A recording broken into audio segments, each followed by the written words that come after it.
आज ChatGPTवरती अगदी एका क्लिकमध्ये आपल्या सगळ्या प्रश्नांची उत्तरं तयार असतात.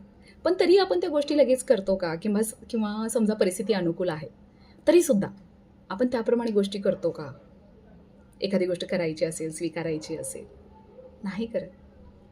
जोपर्यंत आपलं मन ती गोष्ट स्वीकारत नाही, करण्यासाठी तयार होत नाही, जोपर्यंत आपली बुद्धी त्या दृष्टिकोनातून विचार करत नाही. आता दुसरा महत्त्वाचा पॉइंट, आपल्या जीवनात खूप मोजके, कमी असे लोक असतात, की जे केवळ आपला हावभाव बघून किंवा आपल्या डोळ्यांमध्ये बघून ओळखतात, की काय चाललेलं आहे मनात.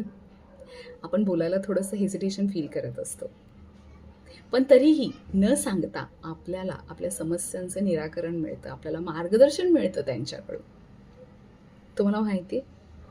आणि म्हणूनच आपल्या आई-वडिलांच्यापासून आपल्या कुठल्याही गोष्टी लपलेल्या नसतात. काय भारी आहे ना ही निसर्गाची टेक्नॉलॉजी, माणसांच्यासाठी बनवलेली अशी भावनिक टेक्नॉलॉजी.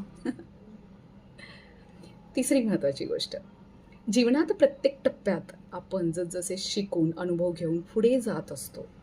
आपल्याला आणखीन शिकायचं असतं, कारण त्याशिवाय पुढचा मार्ग मोकळा होत नसतो. आणि हे शिकण्याची ताकद तेव्हाच येते, जेव्हा आपण स्वतःला जो शिकवणारा सोर्स आहे, त्याच्यासमोर आपण स्वतःला सरेंडर करतो. आपण फ्लेक्सिबल राहतो. आपण आपला अहंकार बाजूला ठेवतो. बरोबर ना? पटलं असेल तर आपल्या गुरूंना आज शुभेच्छा द्या आणि त्यांचे नेहमी ऋणी राहा. हॅपी गुरुपौर्णिमा.